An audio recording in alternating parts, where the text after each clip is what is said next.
భారతదేశపు మహాగ్రంథాలు కావ్యాల సంపూర్ణ సంకలనం. సబ్స్క్రైబ్ చేయండి.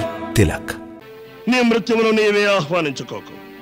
ఆ ధనుర్బాణాలను అక్కడే పడవేసి సవినయంగా మా ముందుకు వచ్చి శరణార్థుడవు కమ్ము. దురహంకార రాక్షస, ఈ ధనుర్బాణాలను మేము ఋషుల ఆజ్ఞలపై స్వీకరించాము. మీ సంహారానికి వీటిని ఉపయోగిస్తాను. ఇక ఈ బాణం నిన్ను నీ సమస్త సైనికులను సంహరించాకే తుణీరంలోకి తిరిగి వస్తుంది. మేము భూమిపై శత్రువుకు ఒక్కసారి పారిపోవడానికి అవకాశం ఇస్తాం. ఎందుకంటే రణరంగంలో బెదిరి పారిపోయే భీరువుపై మేం బాణాన్ని సంధించం. నీ ప్రాణాలు కాపాడుకోవడానికి అవకాశం ఇస్తున్నాను. మాకు నీ మూర్ఖత్వం చూస్తుంటే నవ్వొస్తుంది. ఒంటరిగానే నన్ను, నా సైన్యాన్ని నువ్వు ఎదుర్కోవాలనుకుంటున్నావా? నీ మీద దయదల్చేంత వరకు ఉపేక్షించాను. ఇక నీపై దయ చూపించవలసిన అవసరం లేదు. దూషణ, నీ సైన్యాన్ని ఆజ్ఞాపించు. అతన్ని చుట్టుముట్టమను. ఆజ్ఞం. రామ, వీళ్ళంతా ఎన్నో మాయాజాల విద్యలు నేర్చినవారు. నువ్వు ఒకే బాణంతో వారిని వధించు. నీ వద్ద విశ్వామిత్ర మహర్షి ఇచ్చిన దివ్యమోహిన్యస్త్రం ఉంది కదా, ఇప్పుడు నువ్వు దాన్ని ప్రయోగించు. దాని మాయలో పడి వీళ్ళంతా భ్రమించాలి, తమలో తాము కొట్టుకు చావాలి.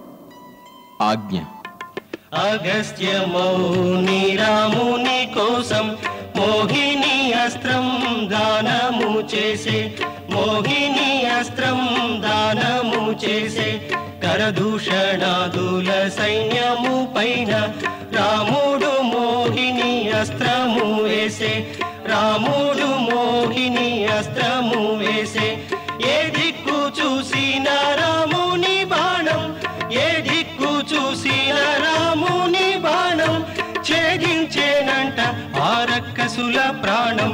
శత్రువులంతా కూలిరి భూమిపై, రాముని ధాటికి ఎదురింకలేదు, రాముని ధాటికి ఎదురింకలేదు, రాముని ధాటికి ఎదురింకలేదు. మూర్ఖులారా, ఏం చేస్తున్నారా? మీలో మీరే కొట్టుకు చేస్తున్నారా? దూషణ, అక్కడ జరుగుతున్నదేమిటి? సోదరా, మన వాళ్ళు పిచ్చి వాళ్ళు అయ్యారు. వాళ్ళల్లో వాళ్ళు కొట్టుకు వస్తున్నారు.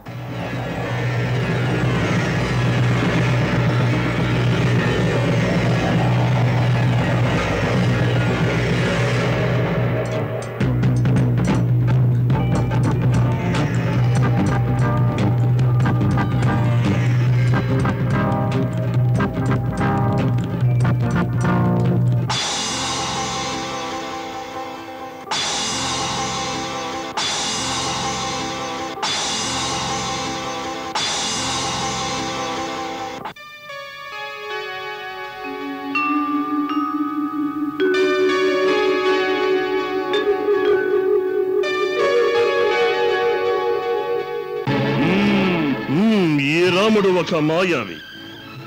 ఇతడు మోహిని అస్త్రాన్ని ప్రయోగించి మన సైనికుల్ని మోసగించాడు.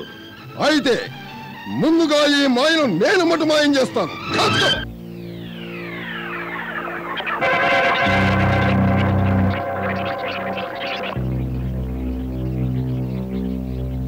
అయితే ఇప్పుడు కాచుకో.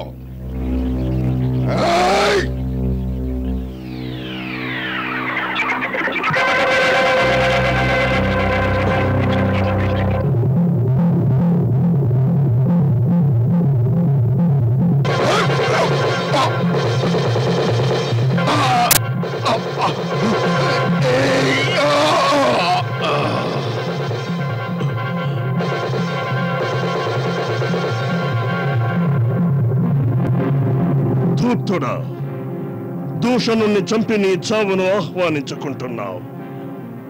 ఎక్కడి నుంచో కాస్త ఈ విద్య నేర్చుకు వచ్చి నువ్వు గొప్ప మాయావివనుకుంటున్నావా? ఆగు, నేను చూపిస్తాను నా మాయాశక్తుల ప్రభావం ఏమిటో.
నీవు ధన్యుడవు రామా. ఈ ఖరదూషణాదులను ఈ ప్రపంచంలో నీవు తప్ప ఇంకెవ్వరూ సంహరించలేరు. నీకు సర్వదా జయము కలుగుగా.